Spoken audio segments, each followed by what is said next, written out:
Comment utiliser les compteurs avec les automates de Alain Bradley, la série Micro 850. Donc le principe, ça consiste à utiliser un compteur qui va recevoir des impulsions, il va s'incrémenter jusqu'à une valeur qu'on va fixer, disons jusqu'à 5, et quand il va arriver à 5, il va indiquer sa sortie, et ça est égal à 1, comme quoi le compteur vient de finir le comptage. Donc ça, c'est très utilisé dans les chaînes de production automatisées, en général pour compter les événements. Un exemple très facile, par exemple, savez-vous, dans une chaîne de production en production pharmaceutique, si par exemple on voudrait remplir une bouteille avec 50 comprimés, donc automatiquement il va avoir comme un récipient dans lequel vont passer les comprimés, mais ces comprimés passent à travers un capteur qui va pouvoir les compter. Et quand il va atteindre par exemple la valeur 50, automatiquement il va arrêter de remplir, il va insérer le capuchon. Donc c'était vraiment un bon moyen de compter des événements. Donc pour pouvoir faire cette opération, on va d'abord commencer à insérer un contact. On va commencer un bouton de départ pour dire qu'on va commencer le comptage. Ensuite, donc on va ramener la fonction de mémorisation. Donc avec évidemment le bouton arrêt. Voilà. Et ici, on va amener ma fonction qu'on va appeler comptage. Alors, ça veut dire que ici, c'est quand j'appuie sur le bouton départ ici, c'est que j'active mon étape de comptage. C'est que ça, quand ça sera égal à 1, c'est que le compteur va commencer à s'incrémenter à chaque impulsion. Donc, alors le principe, qu'est-ce qu'on va faire? Donc, on va ramener ici la commande comptage. C'est pour dire quand j'ai activé le compte. Ah, excusez-moi, ça c'est pas sa place ici. Donc ici, maintenant, ça c'est l'activation de la commande de comptage. Maintenant, les impulsions qui vont servir pour le comptage. Donc ça, comment on peut faire ça dans la simulation ici? Donc c'est vraiment facile, c'est d'aller dans les bits ici et de ramener un contact avec impulsion positive. Donc, qu'on va choisir maintenant, par exemple, le 102, que j'ai appelé ici déjà passage de bouteille. Donc là, vous remarquez, lui, donc, il va juste détecter la brève impulsion du niveau au fur et à montant. Ça veut dire c'est quand il y a un niveau bas, et quand la bouteille elle passe, ça monte à 1. Donc, c'est à ce moment-là que le compteur va pouvoir s'incrémenter. Si vous choisissez le 1, c'est que c'est front négatif. Ensuite, on va aller ramener maintenant, on revient ici au favori, on va ramener maintenant ici les compteurs. Donc, vous allez voir ici, au niveau des compteurs, il y a 3 types de compteurs. Il y a les compteurs temporisateurs décroissants, ça veut dire que mon compteur, à chaque impulsion, il se décrémente, et quand il arrive à 0, sa sortie sera égale à 1. Ou bien le CTU, lui, c'est plutôt un compteur croissant. À ce moment-là, il commence à 0, il s'incrémente jusqu'à atteindre la valeur que vous lui avez demandé, et sa sortie sera égale à 1. Ou il y a un autre qui joue le rôle de compteur croissant et décroissant. Donc nous, on va choisir celui qui est croissant. Donc ici, vous remarquez bien qu'il y a un reset pour dire quand est-ce que je vais remettre mon compteur à 0. On peut choisir maintenant ici le même bouton qu'on a fait pour le arrêt, pour réinitialiser la demande. Ou on peut, si vous voulez, ici, au lieu d'utiliser le bouton arrêt, on peut dire que je pourrais par exemple utiliser le 1, 2, 3 que je vais appeler refaire refaire comptage.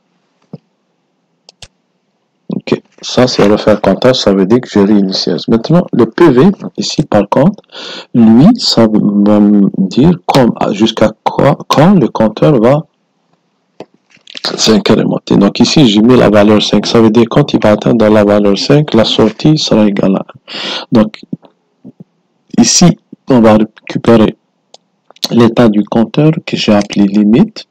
Ça veut dire que cette limite sera égale à 1 si le compteur a atteint la valeur 5. Bien. Ensuite, là maintenant, on va aller ramener les sorties pour les lumières pour nous indiquer l'état d'avancement. Donc, je vais d'abord ramener un contact ici. Ah, excusez-moi, je vais ajouter une nouvelle ligne. Donc, je vais ramener un premier contact qui va être le comptage que je vais envoyer vers une lumière. Ici, en sortie. Qui va être, disons, le 00. Oh mon Dieu, j'ai fait des erreurs. Ok. Non, c'est correct. Le 00 ici. Mais juste, on va l'appeler comptage.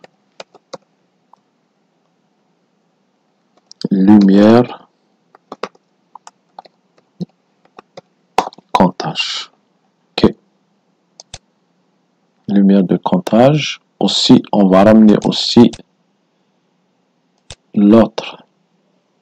Même chose ici. Lui, ça va être la limite. Et on va ramener la lumière ici. On va l'appeler. Ici, on prend l'autre lumière ici. On va l'appeler lumière limite. Voilà. Très bien. Donc, quand l'opération de comptage sera actionnée, on va avoir un 1 ici. Par contre, quand le compteur va finir le comptage automatiquement ici, on va pouvoir voir la lumière qui est positionnée à 1. Si maintenant, à un certain moment, vous voulez refaire le comptage, si vous appuyez sur ce bouton, donc le compteur sera remis à 0, donc il va encore s'incrémenter. Par contre, si vous appuyez sur le bouton arrêt, à ce moment-là, on désactive l'opération de comptage. Donc on peut aller à vérifier, on peut compiler juste pour être sûr que tout est correct.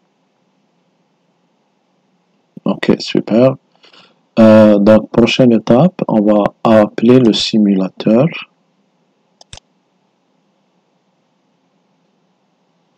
Ok, on va se connecter d'abord en mode programmation et on va démarrer le simulateur. Bien, une fois que le simulateur est démarré, on va pouvoir se connecter pour télécharger le code dedans.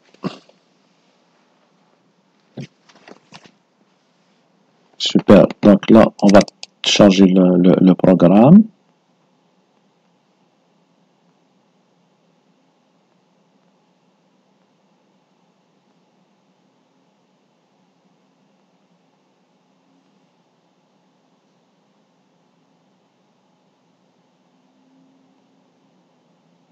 Ok, là on est prêt maintenant à pouvoir tester. Ne pas oublier de remettre l'automate en mode run. Ça c'est important. Alors, pour faire nos tests, donc ici on peut ramener ça ici. Ok. Est-ce qu'on peut tirer un peu plus ça pour pouvoir voir toutes les autres? Ok. Donc là je peux afficher mon simulateur. Alors, donc si je commence maintenant à activer ici, vous voyez bien maintenant, j'ai activé le comptage, mais il n'y a rien qui se passe ici. Donc là, je peux enlever mon bouton de départ. Alors, si maintenant, je vais appuyer sur ce bouton, le 2, pour simuler la présence de la bouteille. Donc, une fois, vous allez remarquer là que mon compteur il s'incrémente, mais c'est pas encore atteint la limite. Donc, j'enlève, j'active une deuxième fois, ça s'active. J'enlève, ça donne 3. J'enlève, j'active aussi, ça donne 4. J'enlève. Et j'active aussi une dernière fois. là, ça me donne 5. Vous remarquez maintenant ici que la limite est atteinte, donc la lumière 1,01 s'allume ici comme vous le voyez. Alors, maintenant, je peux enlever maintenant la bouteille. On va commencer d'abord par réinitialiser le compteur seulement. Donc, si j'appuie ici sur 3, vous allez remarquer quelque chose. Le compteur vient de se remettre à 0. Mais l'opération de comptage est toujours là. Donc, à ce moment-là, ça veut dire que je peux encore compter mes bouteilles.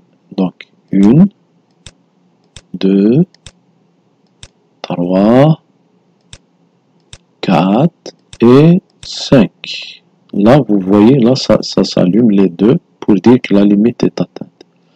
À ce moment-là, là, je peux maintenant éteindre mon compteur avec le bouton 0,1 ici.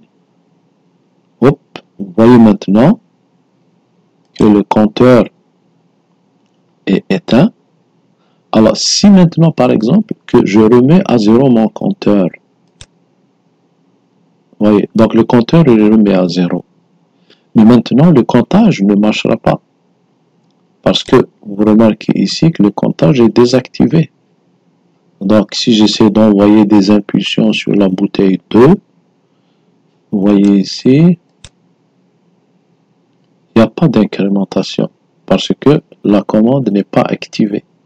Donc, c'est ça l'utilité d'ajouter ici la fonction de mémorisation pour dire que j'active le comptage, alors que le bouton ici qui est là, c'est que je voudrais refaire le comptage. Donc, c'est ça la fonctionnalité d'un compteur avec le même raisonnement aussi pourra s'appliquer avec le compteur, le décompteur. Donc, je vous remercie pour votre attention. À la prochaine.